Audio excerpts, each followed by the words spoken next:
Hello student, this is the video of class 10 geography section chapter first resources and the development। आइए हम जानते हैं resources और development के बारे में। रिसोर्स होते क्या है, संसाधन होते क्या हैं। संसाधन साधारण शब्दों में कहें तो वो सभी चीज़ें जो हमारे काम को आसान करें, जो हमारे जीवन को उपयोगी बनाएं, वो सभी संसाधन हैं। शाब्दिक अर्थों में कहें या इसकी परिभाषा के तौर पर अगर हम कहें, जो आपको दिया गया है, everything available in our environment which can be use to satisfy our needs provided it is technologically accessible, economically feasible and culturally acceptable can be termed as resource। प्रकृति से प्राप्त विभिन्न वस्तुएं जो हमारी आवश्यकताओं को पूरा करने में प्रयुक्त होती हैं, उनको बनाने के लिए कोई निश्चित प्रौद्योगिकी, कोई तकनीक उपलब्ध हो, ये सभी संसाधन कहलाते हैं। संसाधन हमारे जीवन में बेहद महत्वपूर्ण है। मानव का इनसे जुड़ाव बेहद आम है और आत्मनिर्भरता भी मानव की संसाधनों पर अत्यधिक है। इसका उदाहरण आपको इस डायग्राम में देखने को मिल रहा है कि मनुष्य जो है वो फिज़िकल एनवायरनमेंट यानी प्रकृति, तकनीक और संस्थाओं पर काफ़ी ज़्यादा निर्भर है।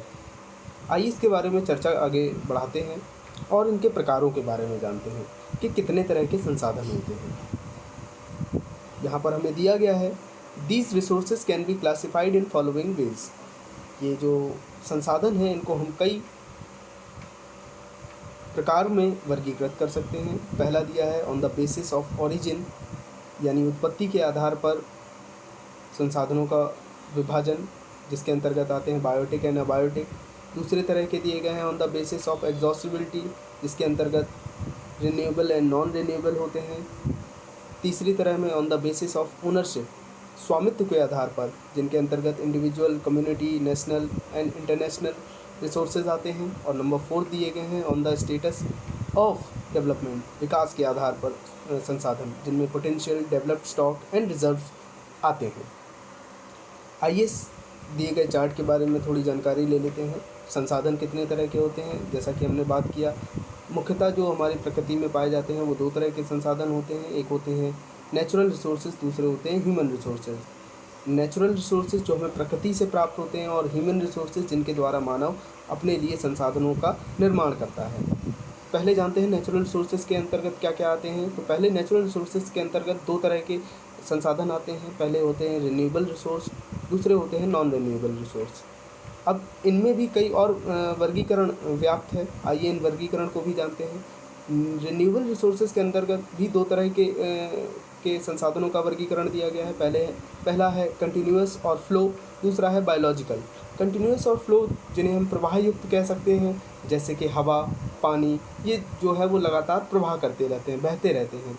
दूसरे दिए गए हैं आपको बायोलॉजिकल यानी जैविकीय के अंतर्गत भी 2 तरह के आपको संसाधन जो है वो विभाजित किए गए हैं। उनमें पहला है नेचुरल वेजिटेशन, दूसरा है वाइल्ड लाइफ यानी प्राकृतिक वनस्पति, और दूसरा है वन्यजीव। नॉन रिन्यूएबल यानी अनवीकरणीय संसाधन। अनवीकरणीय संसाधनों के अंतर्गत आते हैं रिसाइक्लेबल मेटल्स यानी पुनः प्राप्त की जाने वाली मेटल्स, धातुएं, और दूसरे होते हैं नॉन रिसाइक्लेबल फॉसिल फ्यूल, जिन्हें पुनः प्राप्त नहीं किया जा सकता, वैसे जैविकीय ईंधन।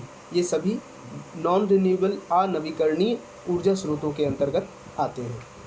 अब ह्यूमन रिसोर्सेज यानी मानवीय संसाधनों के बारे में बात कर लेते हैं। स्ट्रक्चर एंड इंस्टीट्यूशंस यानी संस्थागत और संस्थाएं, ये सभी जो है वो मानवीय संसाधनों के अंतर्गत आते हैं। क्वालिटीज़ एंड क्वांटिटी, मात्रात्मक और गुणवत्तात्मक संसाधन भी मानवीय संसाधनों के अंतर्गत आते हैं। जैसा कि इस सेक्शन में हमने देखा, अभी हमने रिसोर्सेज के बारे में, उनके प्रकारों के बारे में डिस्कस किया। अगले सेक्शन में हम इन प्रकारों के डिटेल्स के बारे में चर्चा करेंगे। So stay tuned in the next part of this video. Thank you.